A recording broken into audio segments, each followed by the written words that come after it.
Okay, so we are on the next page that covers this topic. My first example that I give you is this function, and it's your job to figure out what it most likely resembles in graph. So your basic function would be y equals 1 over x squared. And I call this picture the volcano. So that's what it's going to look like in the end. Then you're going for the critical point. When it comes time for you to pick out what the critical point is, the process is always the same. To find the x coordinate, you just set the x part equal to 0 and you solve by subtracting 2 from both sides, giving you x equals -2. But to find the y coordinate, you go directly to the outside number, and the outside number happens to be the number -1. So when you're ready, you draw your small coordinate grid and you label the x, you label the y, and make sure you go in the correct location to -2, -1, because that's the only point you are actually going to label on your graph. When you are ready, you are going to put a dotted vertical line through that critical point and a dotted horizontal line through that critical point. You are normally going to draw a volcano, and I'll draw one in, but it's not the correct volcano. The volcano looks like this. Why is this not correct? Well, if you look back at the equation, you'll notice that there's a negative sign in front of the basic function identifier. That negative sign means to reflect the volcano over the horizontal dotted line. So actually, your picture looks like this. So the one in the green is the correct answer. And you have a domain. Now remember, this is in two separate halves. They are separated by this vertical line that has an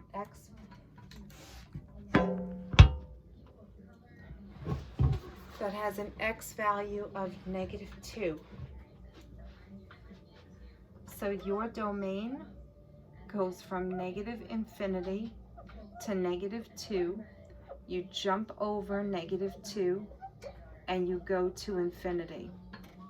And you'll notice that your entire volcano sits below this horizontal dotted line, which has a height at -1. So your range goes from -infinity to -1, but it never hits that horizontal dotted line. When it comes to the next one, you are looking at this function and trying to figure out what is the basic function. And you see an absolute value bar, so then you know what the basic function is. Your basic function is y is equal to the absolute value of x. And at that point, you're then going to go for the critical point. And the critical point all you have to do is take the x portion, set it equal to 0, and make sure you solve it to get x equals 4. And the y value is always the outside number. So when you are ready, you are going to draw the graph of this function. Make sure that you label the x-axis and make sure that you label the y-axis, and definitely plot the point 4 across and down 3, because that is the only point that you're going to have to graph. When you're ready, you're going to put this dotted line through the critical point vertically and the dotted line through the critical point horizontally. You are just going to draw a basic V shape because that's what the absolute value graph looks like. All V's and all U's parabolas have a domain that is negative infinity to positive infinity. But the range, that V shape sits completely above this dot, well, not completely, above this dotted horizontal line that has a height of -3. So your range, it starts on the dotted line at -3 and it goes all the way up. So that's your domain and your range. Okay, the next one that we have.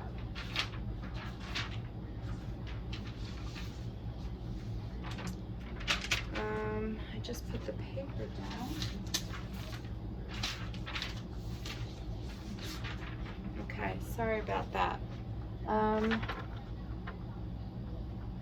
can't find my paper. Oh, there it is. Okay. All right, so I have one more set of problems to go over.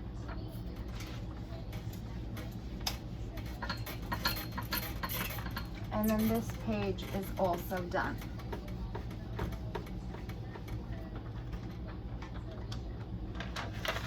So for this problem, I have f of x is equal to the greatest integer function of x plus 2.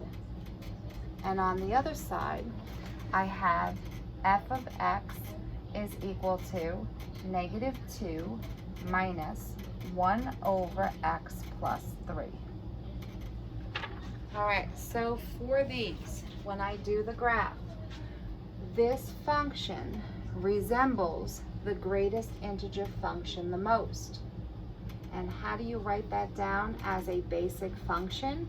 You just write down y equals the greatest integer function of x. Then you're going for the critical point.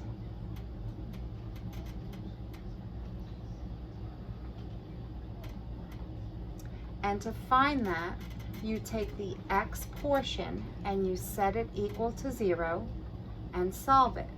So when you subtract 2 from both sides, you get -2. And then look for the outside number. But you will notice that there is no outside number, which means you're forced to put in a 0. When you draw your coordinate axes and you label the x and you label the y, please make sure you know that it's the x value that's -2, so that you don't mess up where you put that point. Once you are done with that, put in a dotted vertical line through the critical point and put a dotted horizontal line through the critical point. But we had gone over a little while ago how to draw the greatest integer function. You put a solid dot at the critical point, a line segment 1 unit in length followed by an open circle, and then you jump up 1 unit. Solid dot, 1 unit in length, open circle, jump up 1 unit. Solid dot, 1 unit in length, open circle, jump up 1 unit. Solid dot, 1 unit in length, open circle. And that floating staircase goes on in both directions forever. These pieces actually interlock. So therefore your domain covers the entire -infinity to +infinity. But when it comes to range, there's always those little gaps in between. So the range is only the integer values. So I always write down all integers. Okay, so my last one for this video, okay, and this one gives me a basic function of 1 over x.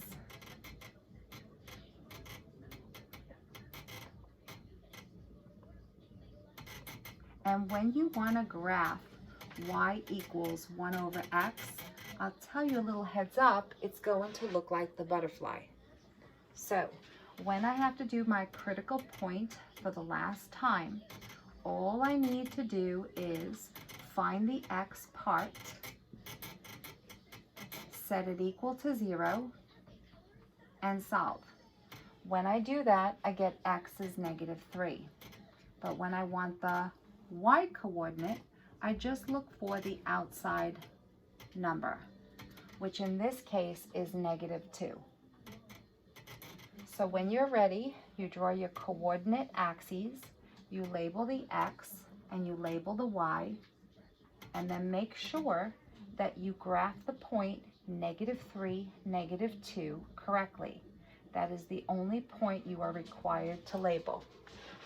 Once you are done, I expect to see a dotted line going through that critical point vertically and one that goes through it horizontally.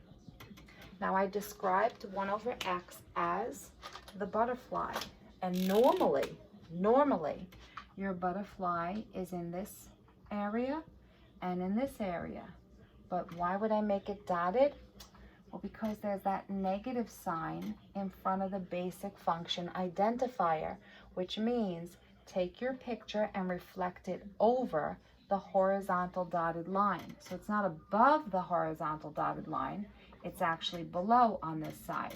And it's not below on this side because when you reflect it, it's really above. So those solid purple curves, that's the butterfly picture that I'm thinking of. When it comes to the domain, the two halves are separated by the vertical line that is positioned at an x value of -3, which means you have to jump over -3. So it's -infinity to -3, union -3 to infinity. But those two halves of the butterfly, they're also separated by a horizontal line that has a height of -2.